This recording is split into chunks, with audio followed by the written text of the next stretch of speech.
All right, let me bring you back in. I'll give you, just to close out this segment of the video, like I said, I'll do one more part. I still got to put the strings on and do the pickup height and all of the string action. I still have to do the final fitting of the nut to get that to my standard. What I like is 18 thousandths here, 10 thousandths from neck relief, and then string height. We'll get that as low as we can so it doesn't buzz. So we'll get that around 80, probably around 80 thousandths or so on the bass side, maybe down as low as 70 thousandths on the treble side. But you can see I did a little more work than just finishing the frets, and I did some cleaning up and polishing and waxing, and I had two spots that I had to touch up with some on the finish, and so I went ahead and did that. Let me see if I can bring you handheld here without hopefully bouncing you too much, just kind of give you a look of things. So there's the guitar. I've got the tailpiece installed. The bridge will go on. I just laid that over this way, so I mean we could lay that on there.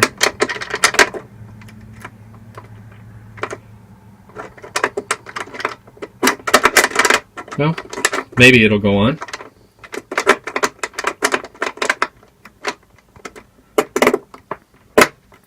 Okay, so the bridge, that's all of the hardware basically is installed. So the tailpiece is on, the strap button goes on as part of the back of the tailpiece, so I got that installed.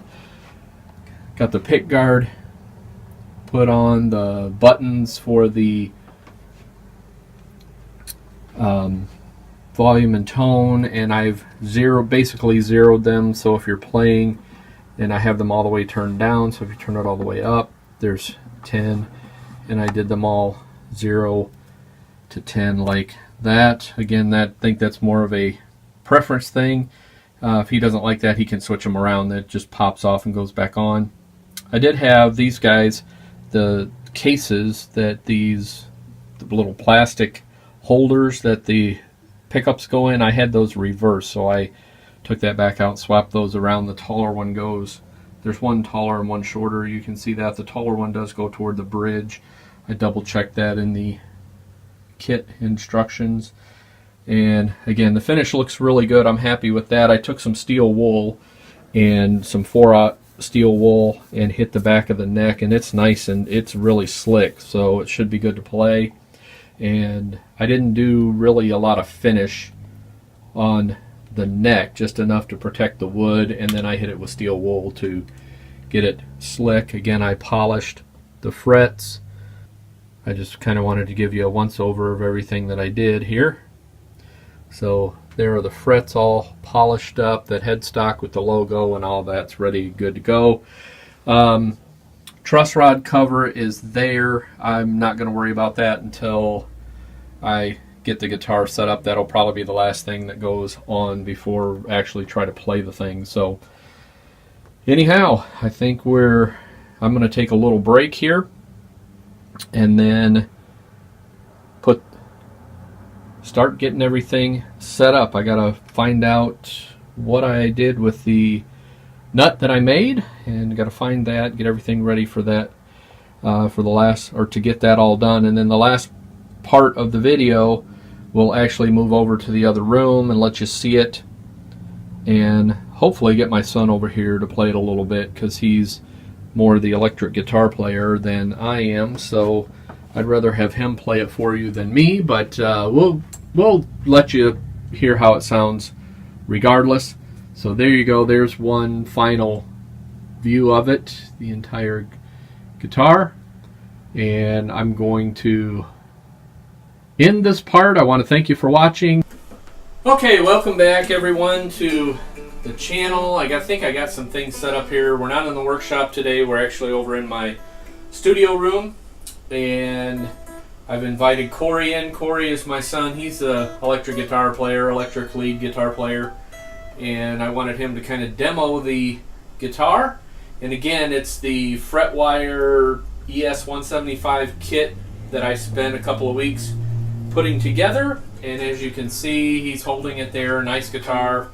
And you can go back and find out all the details on everything that was put into it. Just to let you know, I think the pickups are the Seymour Duncan 59 Vintage Blues is what I ended up putting in there. And I didn't use any of the hardware that comes with the kit. The other thing I will just let you know, because I did a lot of the final assembly and cleanup and all of that without you guys, and I am going to be replacing, Corey, point to the bridge. I'm going to be replacing that. That's the bridge that came in the kit, and some of the strings just don't sound right, and so I've talked to my daughter about spending another, I mean, at this point we've spent $450 or so. I think we're going to spend an additional 20 or 25 bucks and put a different bridge on there, something that's a little higher quality. Alright, and so for this last part, I've invited Corey in to play a little bit for you so you can see what the guitar sounds like.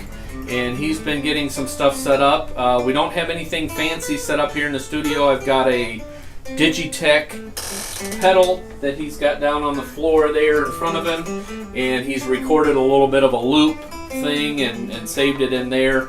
And we're going out, I think you can see there just to the left of your screen, little line 6 guitar. That's my practice amp and my little setup here when I'm just up here playing around and stuff. So that's what we're going through, and he's tuned up and recorded some stuff, and I think has something planned out for you. Just kind of give you an idea what the guitar sounds like. So I'm going to turn it over to him and let him go for it.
Alright, they give you a little sound, what the guitar sounds like. I think it sounds really good. It looks really nice. I think my son-in-law is going to be pretty happy with it. So thanks for following along on this guitar build, and I'm going to let you go. And thumbs up if you like the video, subscribe, all that kind of good stuff.